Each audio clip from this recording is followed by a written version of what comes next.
I can't believe I tracked him down. I got mental telepathy because I thought about him, and for some reason he reached out to me, which I was talking about him for a few months with my cousin. I was like, man, I need to find Mr. Rothschild, and he tracked me down. So I've done this a few times in life. I don't know what it is. I can think about a person, and the connection happened. So I love this guy. He saved my life. He Yes, told me sir. that I could do more with my life. And Yes, he sir. cut me from the basketball team because I didn't pass my classes and told me the only way I can play if I pass my classes. And basketball was my first love, so then I straightened up. And then I also found out I can actually read and do different things if I decide to focus on things like that. So I want to introduce y'all to my first basketball coach. So if y'all like me as a basketball player, I'm representing PS 115. As you can see, this is where I met him. This is where he changed my life. Jack also went to PS 115. All this is Washington Heights. Anybody know anything about Washington Heights? And this was our coach. If you went to PS 115, shout out to you. And this is Mr. Rothschilds. And please, without further ado, Mr. Rothschilds, please tell him a little bit about who you are and how you changed so many lives. Yes, sir. Well, I started at Public School 115 on September 3rd, 1968, and I walked out of that building July 1st, 2003. And in 1976, I said to myself, you know what? I mean, I love basketball. I played a little as a kid, and I wasn't a great player, but I knew the game. Why don't we have a basketball team in the school or in the district? And in 1977, District 6 bought into it. I don't remember. It was at least 8 teams the first couple of years, maybe even 10. And the superintendent let us have our games on Friday afternoon between 1:30 and 3.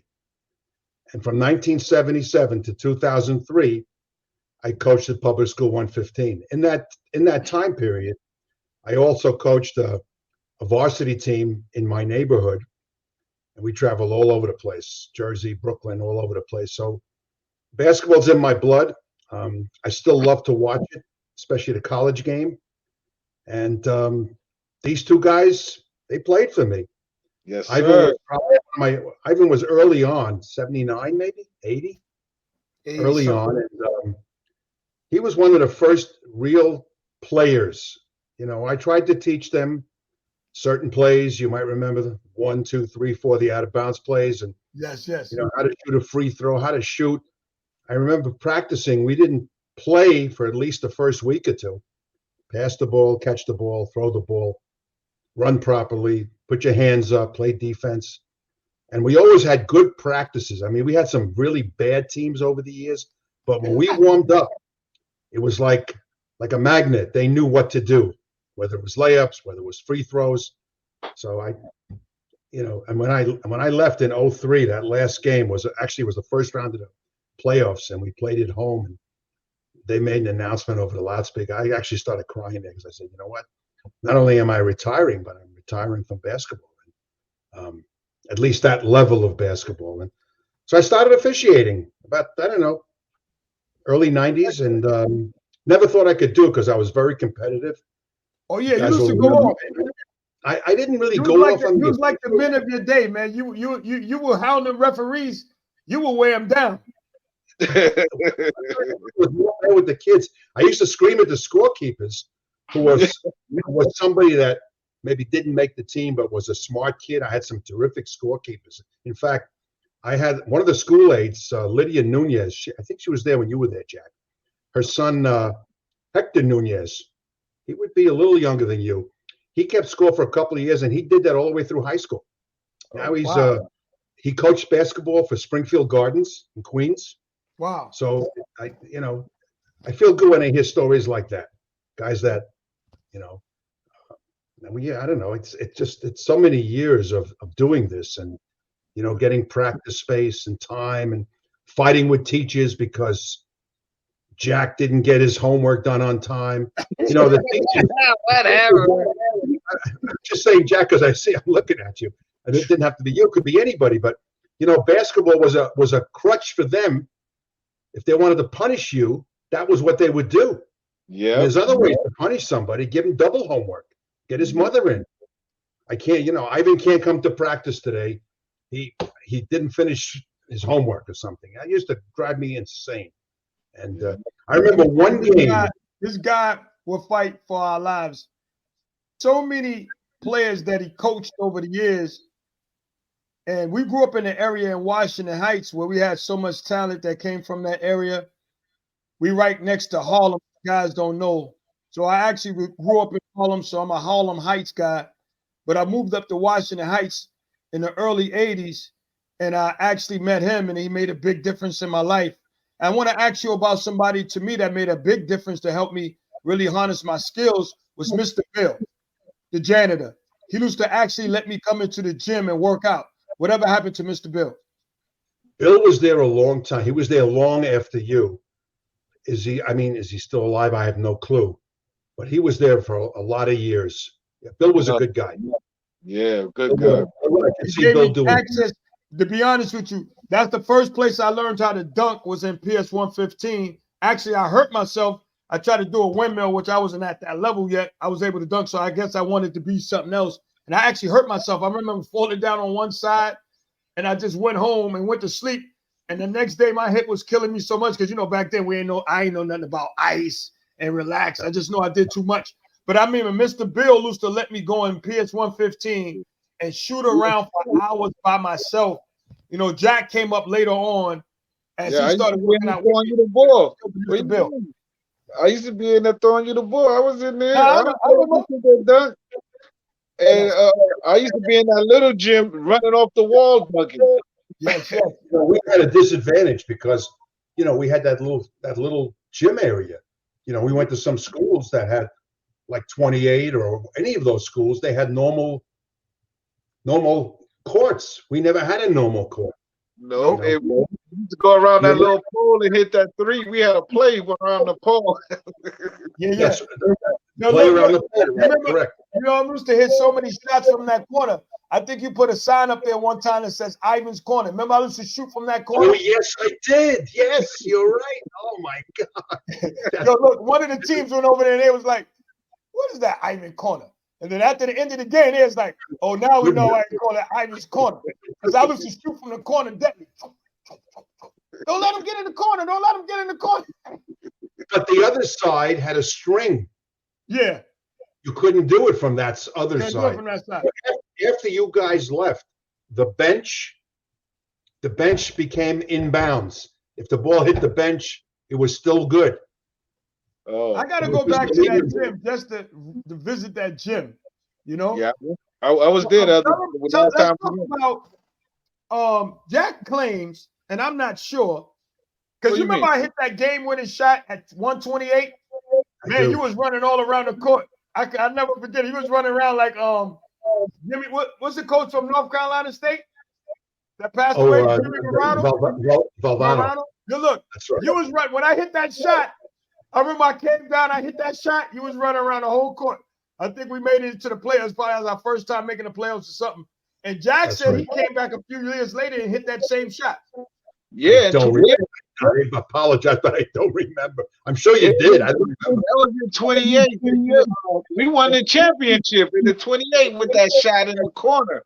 And we had the championship before. Your year, Jack? Your year we won the championship? Your year or his year? My year. I didn't win. We the only one won. Your year that we won. It was your year. All right, so it was you. Yeah, I was the only one won. I hit the winning shot in the corner. We were the only one. Jolito was a tough kid. He was like a football guy, right? Right. Joey. Yeah. Who else was on that? That was Benerva's son. You mean grandson? Who? What is that? Benerva's grandson, Joey, and Coochie brother. Okay. You know Coochie? Yeah. Yes, I do. That was the one time we actually won. That's correct. The whole thing. Was me. I won that. I won the championship. I'm bringing it home, baby. Huh? Did we have an all-star team? Huh? Felix Pagan. Do you remember him, Ivan? Felix Pagan? He was a little bit older than me. Felix Pagan. Sound familiar. I remember he was born in '67. He was a good player. We put together an all-star team every year. What we did was the team that won the championship would play the all-star team. Every school could pick 2 kids. and he was one. I forget who the other one was from that team. Yeah, Felix Pagan. That was before you. That might have been the first year that we had basketball. 67, so 10 years old. Yeah, probably. Yeah, I wasn't there for that one. Didn't Felipe go there? Now he said Felipe came. Tell him the Felipe story. Felipe, what is Felipe Lopez story. my last 10 years of working at 115, my last 9 years, I was involved in an attendance program, making sure kids come to school. And I had lots of federal money. We did a lot of stuff. We went to Knick games, Net games, Ranger games, you name it. And the guy that coordinated for the Board of Ed was like me, real big sports guy. So we had all kinds of sports figures coming up to 115. And one time he brought the assistant coach of St. John's, and Felipe Lopez came. I got a picture in my garage of Felipe with the we got to principal. take a look at that lovely garage you got. Jack, he got some memorabilia that's out of this world. Can't get out there. I could do is I have pictures on my phone. I can email them to you. I'll email the pictures on my phone to you, Ivan, and you can forward it to him. I got a bunch of pictures. Do that shirt says Junior on it? Juniors? This? No, yeah, this is it says Junior Restaurant. You remember you used to take us to Junior's Restaurant as a kid? I don't know if I took that group. Did I take you? No, you took me. This guy Yeah, was dynamite. I remember taking Jolito. I remember. You never went to juniors with me, Jack, to the LIU basketball game? No, I was, I was bad. This coach right Doesn't here. matter. Even the bad ones went. Doesn't matter. Yeah, he took us to LIU basketball games back then, and I was like, I couldn't believe back then the kind of shape those athletes was in back then, and I was like, man, this is crazy. It just let me. That's when I started to understand, man. You got to really work out really hard. That's what I'm saying. He took us to LIU basketball games back then, and I used to want to be like, man, I would like to play there. Those years. They were good. They had good teams those years, not like now. They had LIU had extremely. Rod Strickland is the coach over there, right? He's the coach now. I think they're 4-17, something like that.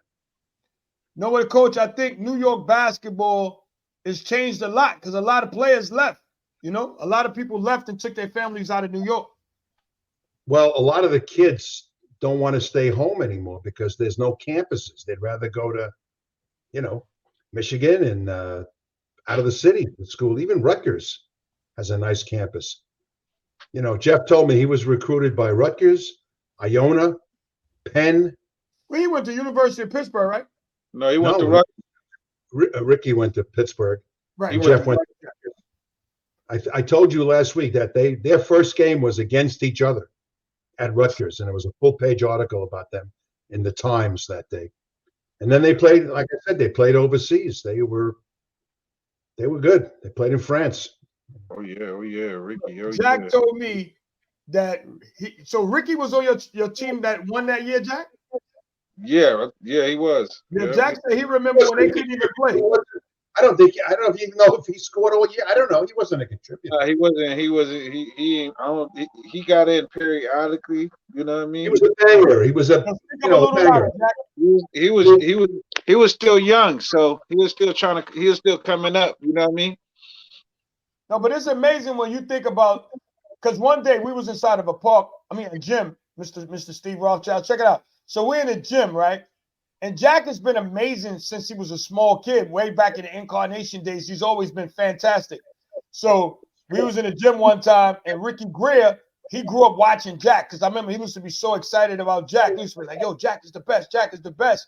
So one of his friends decided, because he didn't know who we were. So he figured like we're some black guys visiting the neighborhood. So he tried to use his little bit of like, the machismo of you guys are not good. Who are you doing? So we was paying him no mind because we knew he was like, in that term, he was acting like a hick. You feel me? So we was paying him no mind. Low information person. Yeah. So he kept telling to Ricky, tell this guy right here, pointing to Jack, that he can't mess with me, XYZ. So Ricky was like trying to keep it where, all right, I got to keep my Dominican pride, but I don't want to get caught up in, picking sides. So he walked Ricky down. He kept walking Ricky down. So Ricky was like, yo, bro, listen, you're not better than Jack. Jack is one of the best players I've ever seen play. Are you crazy? What makes you think you're better than Jack? And the guy's feelings was hurt. He said, Ricky, I cannot believe you said that. You're a Dominican, Ricky. How can you say that? We Dominican. And he was like, no, man, it's not about that. That's why I didn't want to tell you the answer. Jack is from the neighborhood. He grew up as a great player. And then he was like, oh, who we play? And then we started playing, me and Jack. And then the guy was like, oh, now I know. You're the Jack they was talking about. But it was so funny to us because a lot of times people see us in Washington Heights, and everybody knows in Washington Heights. We've been in Washington Heights all our life.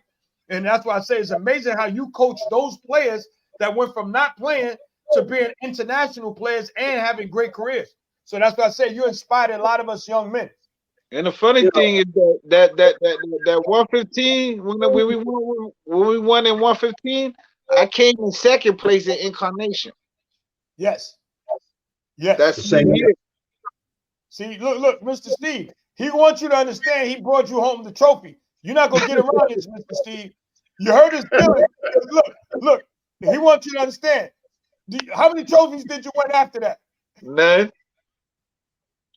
Wow.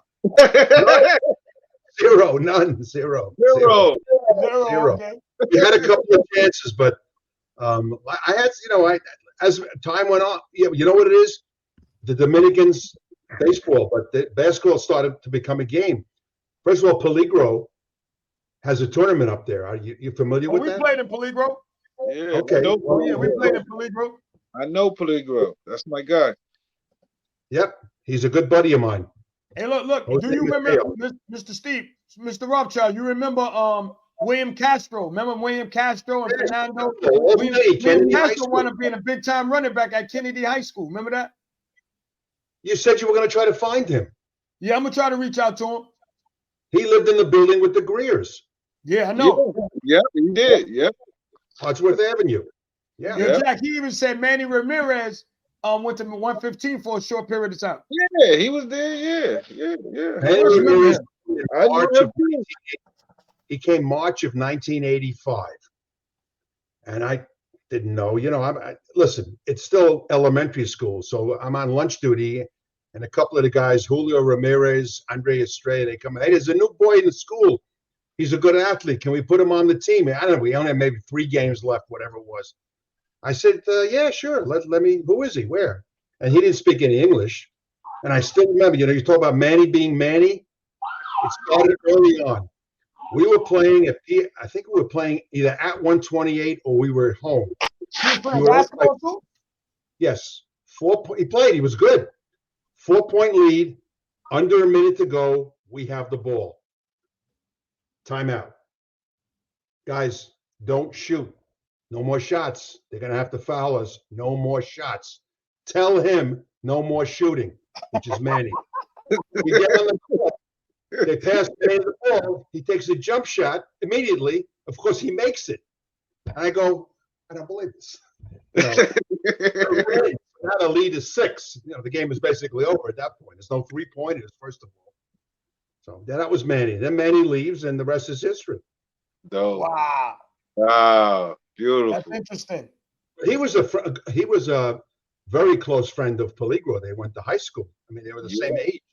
Yeah. Peligro lives in Jersey now. That store is a big store now. That in the beginning it was nothing. Yeah. He sold sandwiches and baseball cards. Yeah. Now it's a sporting. Have you been there in the last 7-8 years? Nah, but I remember he used to sell. It still on? It was on Amsterdam, right? Our CDs in there. He used to sell our CDs in music. It's the size of what it was. First of all, it's like going into Modell's. Beautiful store. His mom still works. Washington Heights? 170th in Amsterdam. So they must have remodeled it since the last time I seen it. Huge remodel. Beautiful, gorgeous stuff. Nice. Yeah, it is good. It's nice to hear, man. He's a good guy. Good for the community. Very good. Excellent for the community. Now, Washington Heights, that's my home, man. I love Washington Heights. Washington Heights taught me everything. And one thing about my Dominican brothers and sisters, they have a drive that you can never question. They never make excuses. They take care of their business. They're about their business. They're about family. So for me, I thought I was blessed to grow up around a lot of that. You know what I mean? So for me, it was able to rub off on me because I've seen guys go from not speaking English to anywhere from 6 months to a year to speaking English and talking with slang.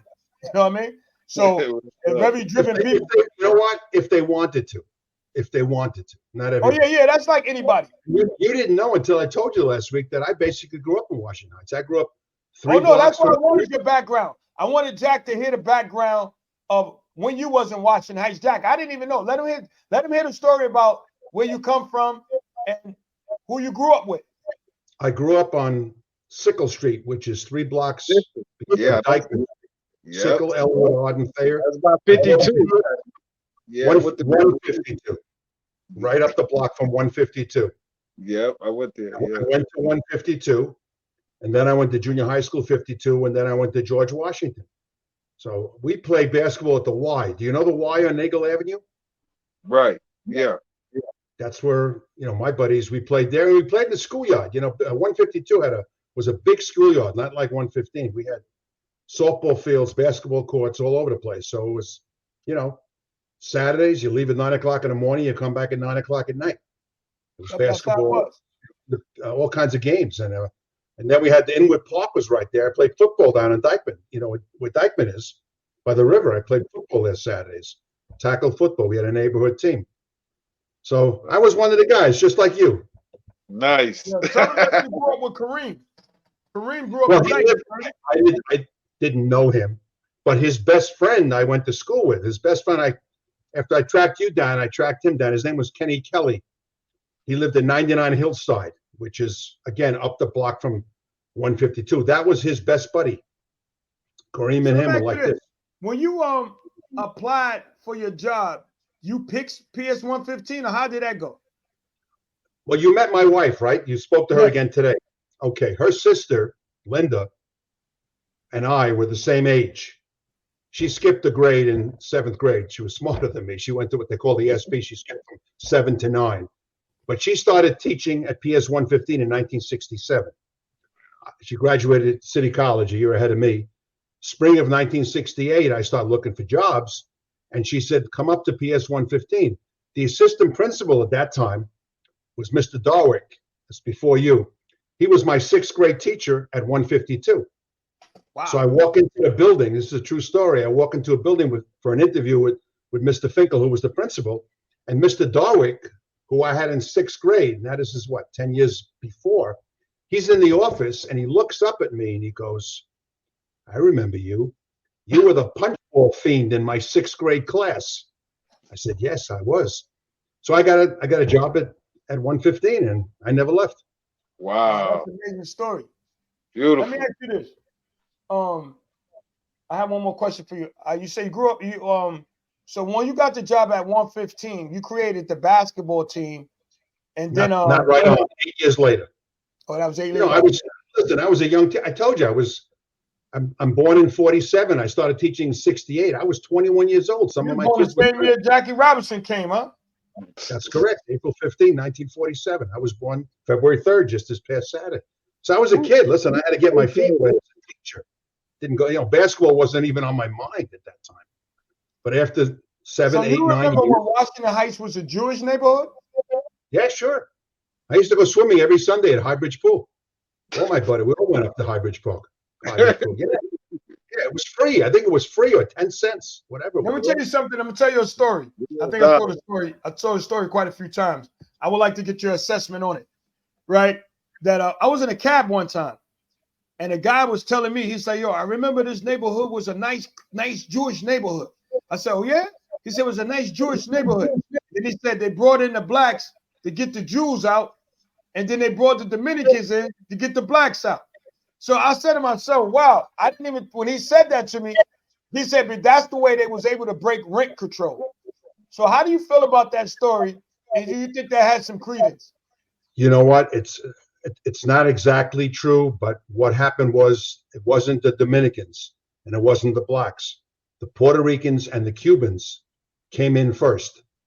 Late 50s and then the 60s. So when I started at 115 in 1968, the school was largely Puerto Rican, Cuban, a handful of blacks, a couple of Asians, and there was one Jewish kid in the 6th grade. His name was Rosenbaum, I'll never forget. And the neighborhood started to change. The Jewish people got panicky. They moved up to the suburbs and they moved to Long Island. And then soon thereafter, the Puerto Ricans and the Cubans left, and it became Dominican. And it was much easier teaching Puerto Ricans and Cubans than it was the Dominicans. Dominicans had no respect for the teachers.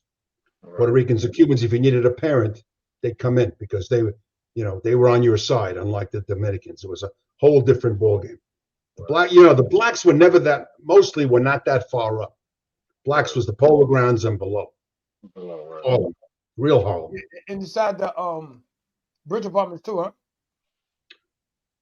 You mean the ones on 178th, 179th? Yeah, the tall buildings. I don't know. There's blacks, but the blacks were always outnumbered. Even at 128, you had a lot of Hispanics. You didn't have a lot of black kids there. In Washington Heights, District 5, the one below us. You remember we used to go to PS 92? Yes. Matter of fact, do you remember that guard at PS 92 named Lamont Wright? They call him Yoda. Buttons. I mean, I'm good, but I'm not that good. No, look. Matter of fact, I got in contact with him, and I told him I got in contact with you. Now, he was one of my closest friends in the world, and he was one of the best players. Matter of fact, he made me push my game up a level because he was smaller than me, but he was able to play. So then I started playing with him. We go around the neighborhood playing against so many different kids, and I'm actually go do an interview with him as well. The teacher at 92 was Mr. Hirschberg. He was more of a screamer than me. In fact, when we first put them in the district into our league, because they were District 5, it wasn't, it was a further trip by train. When they came up to 115 the first time, I remember some of the parents that knew me that were watching the game. Mr. Rothschild, he screamed louder than you. And I'm still in touch with him. Nice. He was at that school for many, many, many years, Al Hirschberg. A little bit older than me, but good guy. Very good. So let me ask you this, Mr. Rothschild. Let's talk a little bit about basketball. 5 more minutes. We talked about Washington Heights, which is a great thing. I'm glad we was able to talk about that. But I wanted to ask you about how you feel about basketball in the game today. Well, I don't watch the pro game too much, and I was a huge Knick fan growing up. I mean, that was my team. I went to a lot of Knick games. The game was different in those days. You didn't have the three-point shooting. You had a lot more passing. There wasn't a running up. And I only had 2 referees. Imagine 2 referees now doing a game. You know something? You need 3 referees in junior high school now. 2 is not enough because they play the same game, up and down. Everybody shoots threes. The three-point line came into effect, my feeling. If you're losing by 5 or 6 in the last couple of minutes, let's throw up a 3. If it goes in, it cuts into the lead more. Not the way it is now. If you don't make threes, you can't play basketball. Yeah. I still like the college game, but like I said to you before, it's become a business. Guys are getting paid. I don't like the fact that Jack Jasper is playing for me at Arizona State University, and he comes here one day and says, listen, I'm not getting enough playing time. Next year, I'm going to go to Alabama. Well, if you did that in the old days, you had to sit for a year.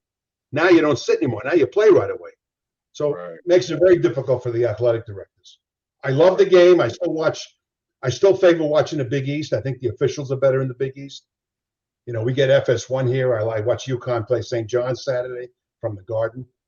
So who's the best player you've seen with your very eyes? The best player? Yes. Lou Alcindor. I would like to think I was a part of that, but that's my ego telling me that. No. Lou Alcindor was the best player. Oh, you want to go to the big league? Lou Alcindor. Well, you asked me the best player I ever saw. You know what? You're not far off. I don't remember all the guys that played at 115 because it's, 27 years. I remember you as one of the best. Otherwise, I wouldn't have put that sign up. I don't remember. I do remember when you said it. But I had kids that could play. The Greers were not one of them, though. Jeffrey didn't do anything. He just passed the ball. I used to tell him, Jeff, shoot. Because he could see he was going to get taller. He had big feet, and he was skinny. And, I met him. We were in Las Vegas. What's so funny when you think about that? That's what I tell right now. I train athletes, right? And I told parents, you have to build a basketball player. Because the game is it's easy to the ones that know, but it's very difficult to kids that don't understand all the nuances and all the subtleties. You got to be able to be smart with the ball in your hand, and you got to be even smarter without the ball in your hand.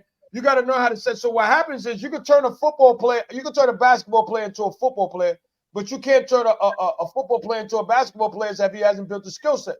So that's why I tell a lot of my parents, I said, listen, I've seen kids that can play, but what happens is we can play basketball without a coach, right? But a coach can't play without players. So coaches are going to implement their plays. You got to learn how to run sets. So I tell a lot of kids, I can watch a kid play and I can see where they're going to struggle because you got to understand how to play in multiples of three, multiples of two-man action, three-man action. But when you're teaching a game today, most kids want to be one-on-one. And I say, I was a great one-on-one player. And that's why when I got to high school, I struggled because I was like, all right, I can get by the guy and score. Why do I have to run these plays? And then you start to realize you can't score against team defense. You can score against poor defense, but if guys are sliding in them gaps and they got bigs there and you throw that late pass, you're gonna be turnover prone. So now I'm able to teach the kids how to play because I remember not knowing how to play. It's not until I played in like a pro-am. When I got about 2019, I started playing with the older guys that played college. They be like, yo, dog, you're on the ball too much. You need to stop dribbling, pass and cut, go through, come out and hit your jump shot. So I was like, all right, cool. Because, at first I was like, man, I can score, so I ain't really worried about it. Did you play in the Rucker tournament? Yeah, I played in the Rucker. I played in the Rucker as well. But I didn't like the Rucker because, back then, if you play in the Rucker, if they don't give you a lot of playing time, I got so many other games I could go play. I'll go run the West 4th. I'll go play in whatever. So I come to the Rucker game. I'm sitting on the bench a little bit. Back then, you like, yo, I'm not sitting here getting no suntan. I'm out of here. I'm going to Dykeman to play. That's what we would say. I ain't getting no suntan. I'm out of here. And then we'll break out. Where you going? Now, y'all get do what y'all doing. I'm going to another game. I'm late for another game. Because I would be like, all right, I'm going to play with y'all, and I'm going to try to leave early. Then I'm like, I'm on the bench. I can leave early. Bye. You want to play? Jack, what are you doing now? What are you doing for a living now? For me? Jack. Oh, yeah. Me, I just kind of drive. I drive trucks for a living. Big trucks? Nah, it's just like locally for the government. Gotcha. Okay. You must be making it work because you're living in a nice area. Yeah, I've been out here. I've been working about 25 years. Okay, good for you. He's a dedicated person like me. He grew up under me, so he have no choice but to do it the right way. A lot of people misjudge Jack. They think Jack is some type of dude that's not. Jack is very brilliant. Never been in trouble. Stayed out of trouble. Keep his like you say, nose clean. Stay out of trouble. He don't get into too much things, and he uses common sense a lot. So that's why I give him a lot of credit. He uses a lot of common sense to stay out of trouble. Can't stand the hat though. The brim is way too big. That hat sucks. It's the goat. Take that hat off. Matter of fact, you should be showing some respect. You should be showing some respect, man. Okay, you can leave it on. Oh my God, it's a lot of years. Gee. Yeah, same face. You, I could pick out in a crowd. Him, I wouldn't have picked out. You, I could have picked out in 100 people. Exact same face. You look like you did when you were 12 years old, when you came in crying about Columbus. Really, same, exactly the same. It's crazy. Anyway, I got to get going. Yes. Thank you. We love you for the interview. Word. I think it's so amazing that we tracked you down these many years later. I just think it's amazing. I think it's amazing. I'm going to email you pictures from the garage. I have like 6 pictures from different spots. You got all kind of memorabilia in there. Hank Aaron, including Manny Ramirez. A lot of Manny. I have a lot of Manny. It's funny, when Manny was good, we first moved here. We got to represent the brand. My wife wanted the garage, what do you call it? Painted, coated. So we had a guy come in here, and I still remember, he was a sports guy from Pittsburgh. He's looking at all my stuff. He says, boy, you got some nice stuff. I said, yeah, well, I've been collecting for a long time. I'll tell you what, folks. And he saw the Manny Ramirez signed ball, and I can't make the story up. It's $1,104 if I do the job, but if he gives me the Manny Ramirez ball, we'll do it for nothing. So my wife's jumping for joy. I says, it's not happening.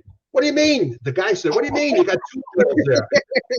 When you leave, I'm still going to have 2 balls. Anyway, let's end it on that note. I'm not giving him any, but so at one point, his stuff was worth a lot of money. Yeah. That's why he still is. It still Yeah. is. He Listen, screwed himself. he the up. reason he broke. Are you crazy? He broke the curse. The Yankees hasn't won since them dudes beat us. What are you talking about? He broke the curse. You don't want the ball? Give it to me. That's true. That's true. 2004. You're right. What you talking about? Those guys, But they he broke the did curse. but he did the steroids, and that's what's keeping him out Coach, of the Hall of Fame. like you It said, they sucks, could talk I know. steroids, they could talk whatever. You still got to hit that ball. That eye-hand coordination ain't going to stir. I can You're take right. a steroid right now and ain't going to hit that ball. Do you know how he used to warm up? You know that story? No. He used to go up and down Snake Hill with a tire around his waist. Jack knows that story. Man, you know Snake Hill on the 193rd Street, Fort George? Yeah, and when you get at the end, it's Diamond. Yeah, exactly. He would go up and down at 5 o'clock in the morning with a tire wrapped around his waist. That's how he worked out. Anyway, you guys stay healthy. We'll do this again. Ivan, stay in touch. And Thank Jack, you, man. And we go got to get stay you a good. hat. Get rid of those hats. Put on a San Francisco Giant hat. No, go. Yankees for life. Yankees for life. Oh, Love you, man. Thank you so much, Mr. Oh, you Rothschild. too. Stay well, And I guys. was the Thank best you. player, yo. I was the best player. Me, I won the chip. Yeah. Don't forget that. Listen, are you a Padres fan? I Jack? brought it home. No, I'm Yankees. Still Yankees. All right, that's I can't fault it. My grandma took me to go see Dave Cowboys, Winfield over there, and I've been a fan Yankees. since. If I find the trophy, I'll send it to you. Yep. Not that. Love you, man. Thank you so much. Yo, 3, man. We got to talk to Mr. Rothschild. That's like past That's epic. legendary, homie. You know what I mean? We got him. Well, like how many guys can actually say they talked to their first basketball coach that inspired you, inspired them to continue to play in the game we love? I'm And telling you, day I one, just bro. think like that is so powerful and so like that's like crazy right there. That's like crazy, you know. That's That's why hella. we represent the shirts, man. PS 115, man. Yeah, Public school 115, public school 115. yeah, Yep. man. Rothschild was in the building, man. Washington Heights, here we come. One love.